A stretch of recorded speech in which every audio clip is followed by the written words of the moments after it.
2,000 years ago, men ruled the most powerful empire on earth. They commanded armies. They made laws. They held the lives of millions in their hands. But the greatest of them knew something that most people today have forgotten. Their real power did not come from their armies. It did not come from their gold.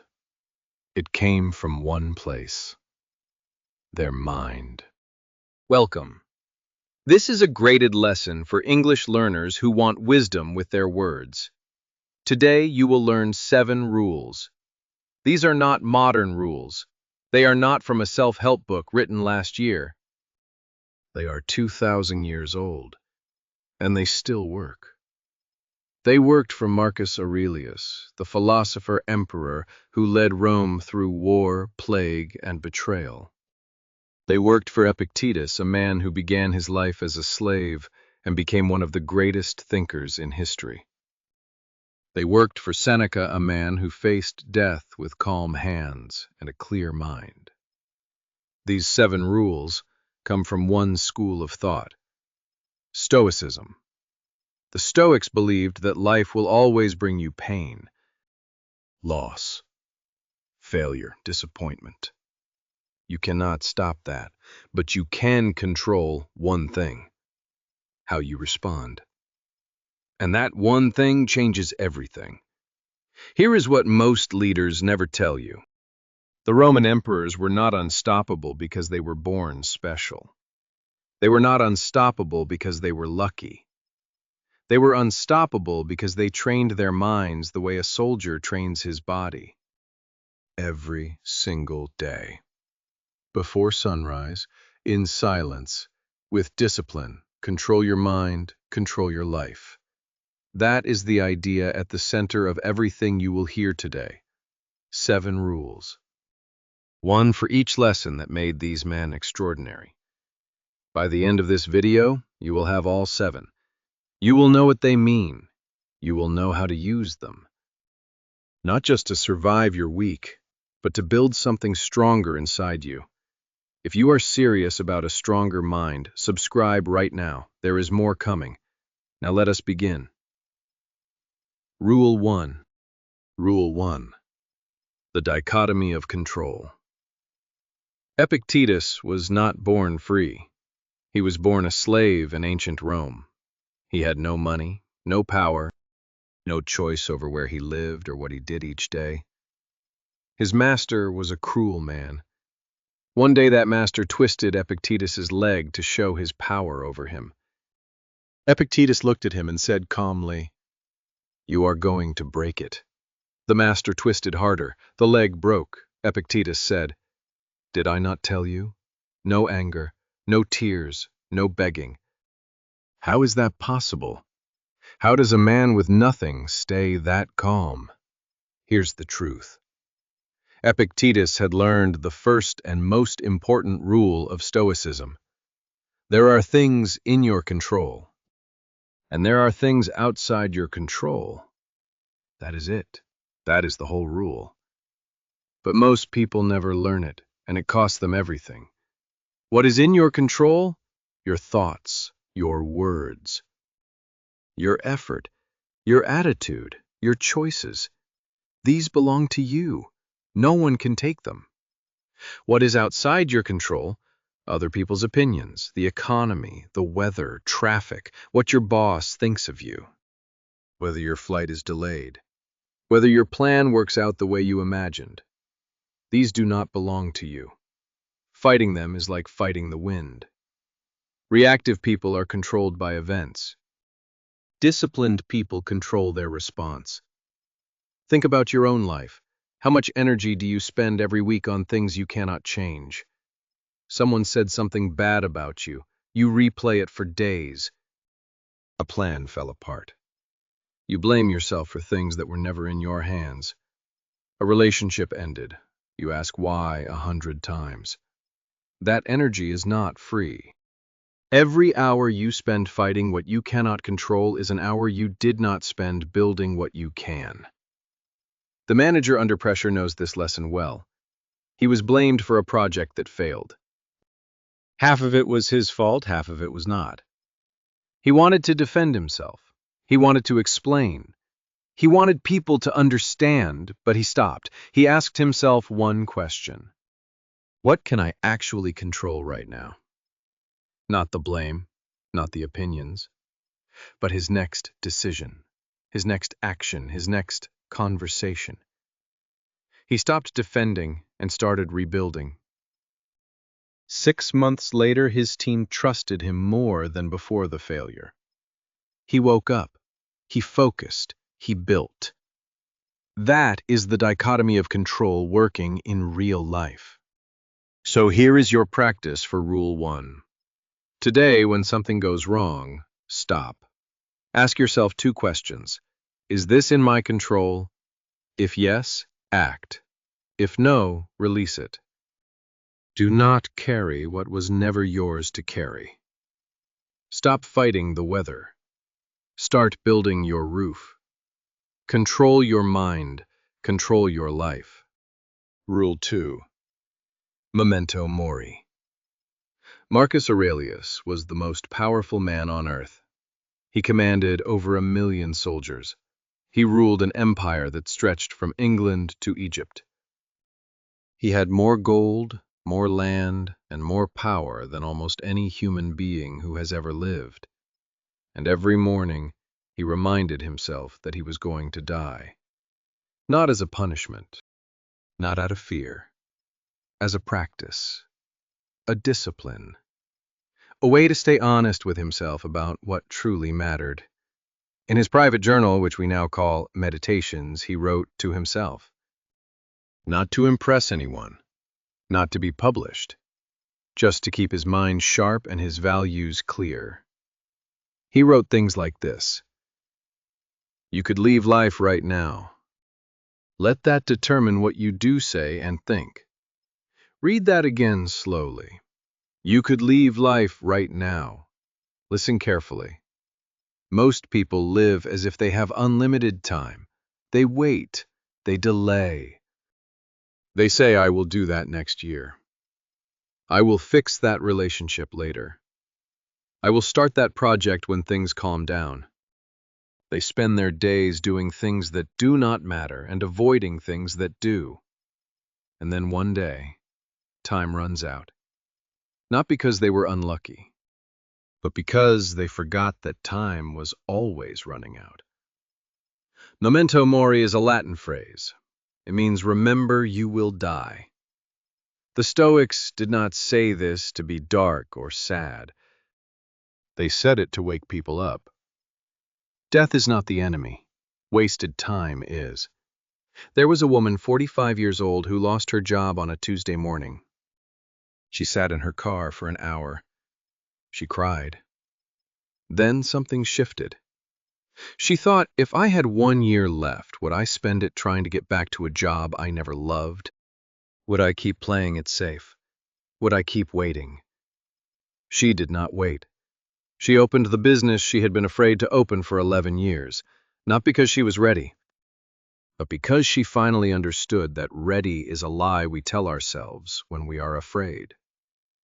She had used the fear of death to cut through the fear of failure.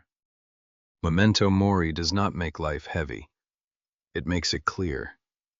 When you remember that your time is limited, small things stop bothering you. Gossip stops mattering. Old grudges lose their weight. What stays is what is real.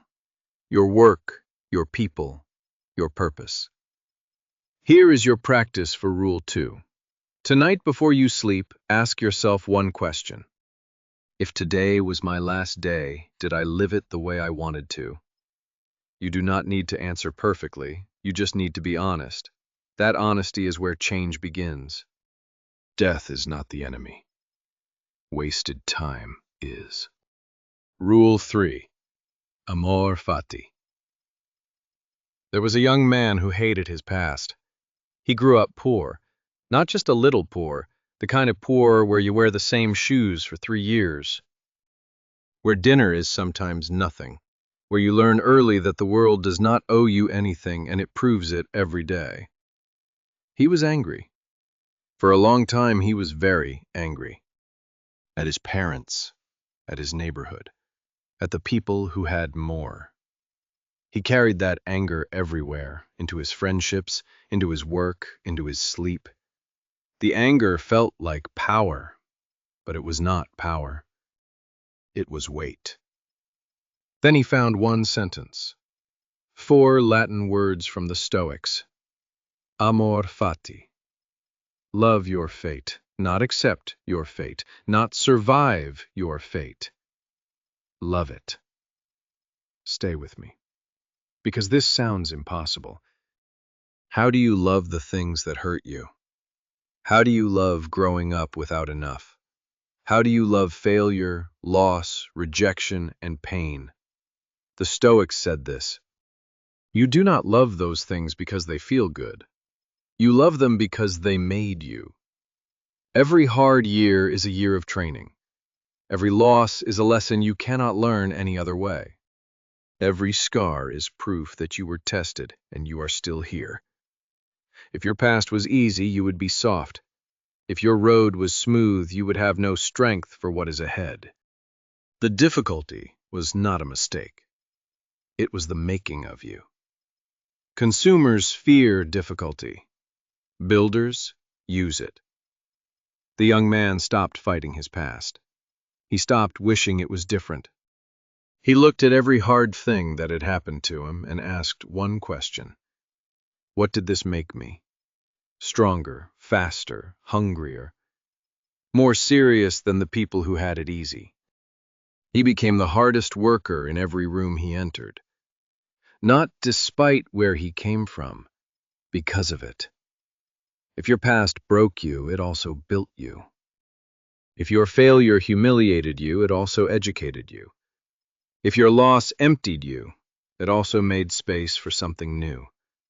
That is Amor Fati. It is not pretending that pain does not hurt. It is deciding that the pain will not be wasted. Here is your practice for Rule 3. Think of one thing in your past that still bothers you. One failure, one regret, one hard chapter. Now ask yourself, what did that make me? Find the strength that came from it. Name it. That is your fuel. Use it. Control your mind. Control your life. Your scars are not wounds. They are weapons. Rule 4. The view from above. Marcus Aurelius had a practice. When a problem felt too big, when the pressure of ruling an empire became too heavy, when conflict and loss and difficulty closed in around him, he did one thing. He zoomed out. He imagined himself rising above the situation, above the palace, above Rome, above the earth itself, looking down at the small blue world below, the armies, the politics, the arguments, the people fighting over land and power and opinion. From up there, everything looked different, smaller, quieter, more manageable. He called this the view from above, and he used it constantly. Now think about this. What is the biggest problem in your life right now? Hold it in your mind. Feel how heavy it is. Feel how much space it takes up. Now zoom out, not a little, all the way. Imagine you are looking at your life from 10,000 feet in the air. You can see your city, your street, your house. You can see yourself small sitting with this problem. From up there, how big is it really? Most of the time, our problems feel enormous because we are standing inside them. We are too close. The argument with a colleague fills our whole vision. The bill we cannot pay blocks out everything else. The embarrassing moment replays in our mind like it is the only thing that ever happened. But zoom out, and the picture changes. That argument is one conversation in a life full of conversations. That bill is one challenge in a long story of challenges you have already survived. That embarrassing moment is invisible from 10,000 feet. Nobody up there can see it. Most people on the ground have already forgotten it. Marcus Aurelius wrote this to himself. How soon will you be forgotten? How soon will you forget others? All of this passes. All of it. He zoomed out, he breathed, he acted. This is not about pretending problems do not exist. It is about seeing them at their real size. A problem at its real size is manageable. A problem made 10 times bigger by panic and emotion is overwhelming. The view from above gives you back your proportion, and proportion gives you back your power. Here is your practice for Rule 4. The next time you feel overwhelmed, stop. Close your eyes for 30 seconds. Rise above it in your mind. Look down, see the full picture. Then come back and act from that calmer, clearer place. Zoom out. Most problems are smaller than they feel. If this lesson is opening something in you, subscribe. There are more lessons like this coming every week. Now, Rule 5. Rule 5. Premeditatio Malorum. Seneca was one of the wealthiest men in Rome. He had a beautiful home. He had power, influence, and the ear of the emperor. And every morning he sat quietly and imagined losing all of it. He imagined losing his money, his home, his reputation, his health, his freedom. He did not do this to make himself sad. He did it to make himself ready. Because Seneca understood something that comfortable people never want to believe. The storm is always coming. The only question is whether you will be ready when it arrives. Premeditatio Malorum is a Latin phrase. It means the premeditation of evils. Or in simple words, think about the worst before it happens. Here's what most people miss. They think that imagining bad things will make them anxious. They think that positive thinking means only thinking about good outcomes. So they avoid the hard thoughts. They do not plan for failure. They do not prepare for loss. And when the hard thing comes, and it always comes, they break. The Stoics had a different approach. They said, sit with the worst case. Look at it clearly. Ask yourself, if this happened, could I survive it? Could I still find a way forward? Almost always the answer is yes. And once you know you can survive the worst loses its power over you. Viktor Frankl was not a Roman. He was an Austrian psychiatrist who lived through something no one should ever have to face. He was sent to a Nazi concentration camp. He lost almost everything: his family, his work, his freedom. His world collapsed completely. But Frankl had already, in a sense, prepared his mind. He had thought deeply about suffering, about meaning, about what a human being can choose even when everything is taken away. And in the camps he found something the guards could not touch. He could still choose his response. Between what happened to him and how he reacted, there was a space. And in that space was his freedom. A weak mind fights what it cannot change. A strong mind changes how it sees things. Think about your worst Monday, the one where everything goes wrong. The client cancels, the boss is angry, the car breaks down, the plan falls apart. Now imagine you had already prepared for that Monday. You had already asked yourself, what if this happens? What would I do? Where would I stand? That preparation does not make Monday easier, but it makes you harder. It means the bad day finds you standing, not sitting, ready, not shocked. It is not about being negative. It is not about being afraid. It is about being honest. Life is difficult. Pretending it is not does not protect you. Preparing for it does. Here is your practice for Rule 5. Think of one thing you are afraid might go wrong in the next month. One real fear. Now ask yourself, if it does happen, what will I do? Make a simple plan. Write it down if you can. That plan is your armor. Prepare for the storm, so when it comes, you are already standing. Rule 6. The Inner Citadel. Epictetus had his leg broken by a cruel master. Marcus Aurelius watched his children die and led his empire through a plague that killed millions and was betrayed by people he trusted. Seneca was ordered by his own student, the Emperor Nero, to take his own life.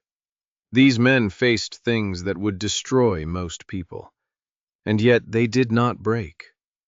Not because they felt no pain. They felt everything. But because they had built something inside themselves that pain could not reach. The Stoics called it the inner citadel. A citadel is a fortress, a place built so strong that no enemy can break through its walls. The Stoics believed that every person has the ability to build that same kind of fortress. Not out of stone, out of thought. Out of practice, out of daily discipline. Hear me on this. The world will always find a way to come at you. People will disappoint you, plans will fail, things you love will be taken. That is not a possibility. That is a certainty. The question is not whether hard things will happen. The question is what is waiting for them inside you when they arrive. The crowd chases comfort. The few chase character. Most people build their happiness on the outside, on their salary, on what people think of them, on whether their plans go well, on the weather of other people's moods. So when any of those things change, and they always change, their happiness collapses with it. The Stoic builds differently. He builds on the inside, on values that do not move, on a sense of self that does not depend on approval, on a calm that is not borrowed from good circumstances but built from daily practice. If someone insults you, they are throwing a stone at your citadel. If the stone finds nothing solid, it falls. If your citadel is strong, you feel the impact and you stay standing. You do not need to attack back. You do not need to explain yourself. You do not need their opinion to know your own worth. If you lose your job, that stone hits your citadel. If your finances are built only on that one job, the walls crack. But if your citadel holds your sense of purpose, your ability to learn, your discipline to start again, that stone hits stone. You feel it, and you rebuild. Marcus Aurelius wrote this to himself during the worst years of his reign. The object of life is not to be on the side of the majority, but to escape finding oneself in the ranks of the insane. He was surrounded by chaos, plague, war, political betrayal, and yet he sat down every morning and wrote to strengthen his inner walls before the day could test them. If your past broke you, it is because your citadel was not yet built. That is not a failure. That is information. Now you know what to build. Now you know where the walls need to be thicker. If someone's words destroyed you last year, your citadel was too thin in that place. Build there. If losing a relationship left you with nothing, your citadel was built on that person instead of on yourself. Build again. Build deeper. Build wider. Here is your practice for Rule 6. Ask yourself this: where is my happiness stored right now? Is it stored in something outside me that can be taken, or is it stored inside, in something I carry with me everywhere? Identify one place where you are still too dependent on the outside, and begin building there. No one can enter your mind without your permission. Control your mind, control your life. Rule 7. Virtue is the only good. The year was 65 AD. Seneca received a message from Emperor Nero. The message was simple: you must die tonight. There was no trial, no appeal, no second chance. Nero had decided, and that was the end. Seneca gathered his friends around him. He spoke to them calmly. He told them not to grieve. He reminded them of everything they had discussed together over the years. About death, about courage, about what truly matters in a human life. Then he opened his veins. He died the way he had lived, with his values intact, with his mind clear, with his character unbroken. His money was already gone, his power had already been taken. Nero had stripped him of almost everything in his final years. But there was one thing Nero could not touch: Seneca's character, his virtue, the way he chose to meet his last moment. Let me make this simple. The Stoics believed that most things people chase are what they called preferred indifference. Money is a preferred indifferent. It is nice to have, it makes life easier, but it is not good in itself. It can be used well or badly. It can be taken in a moment. Health is a preferred indifferent. Reputation is a preferred indifferent. Success, comfort, pleasure, all preferred indifference. Worth having, but not the foundation.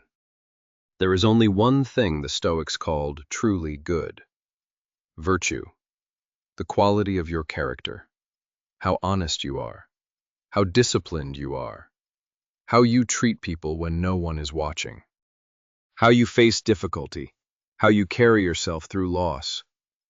Virtue cannot be taken, it cannot be stolen, it cannot be destroyed by bad luck or other people's decisions. It lives entirely inside you, and it is the only thing that will still be standing when everything else falls. Ryan Holiday spent years studying the Stoics and bringing their ideas to a modern audience. He wrote this: "The obstacle is the way," meaning that the thing blocking your path is not your enemy, it is your teacher. It is the place where your virtue is built. Every hard thing you face is an opportunity to show what you are made of. Not to the world, to yourself. He studied, he wrote, he built something that lasted. Think about the people you most respect. Not the richest people you know, not the most famous. The people you genuinely respect. The ones you would call if everything fell apart. The ones whose opinion actually matters to you. What do you respect about them? Almost always it is not their car or their salary. It is something about who they are. Their honesty, their calm under pressure, their loyalty, their courage, their character. That is virtue. And you already know it matters more than anything else. You already know this in your bones. The Stoics just gave it a name and built a system around it. Wealth can be taken. Power can fall. Character cannot be stolen. This is the final rule, and it holds all the others together. Because if you control your mind, remember your mortality, love your fate, see clearly, prepare wisely, and build your inner citadel, you are building virtue. You are becoming the kind of person whose foundation cannot be shaken. Control your mind, control your life. 7 rules. 2,000 years old, still working today. Rule 1. Know what is in your control and what is not. Spend your energy only on the first. Rule 2. Remember that your time is limited.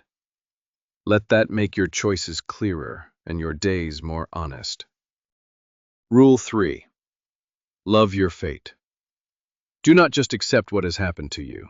Use it. Every scar is a weapon if you choose to carry it that way.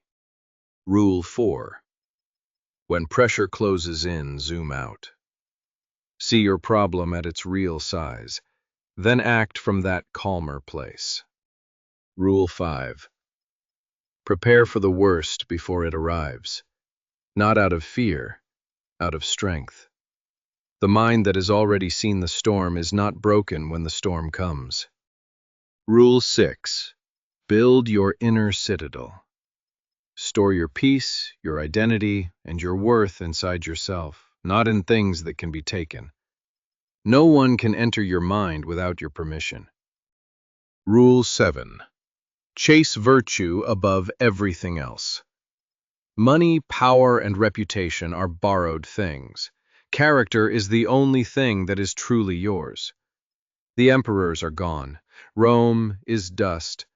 But these rules are still standing. They were standing before Rome existed, and they will be standing long after everything you and I have built is forgotten. That is the nature of a good idea. It does not belong to any one century. It belongs to anyone willing to live it. You have heard all 7 today, but hearing is not enough.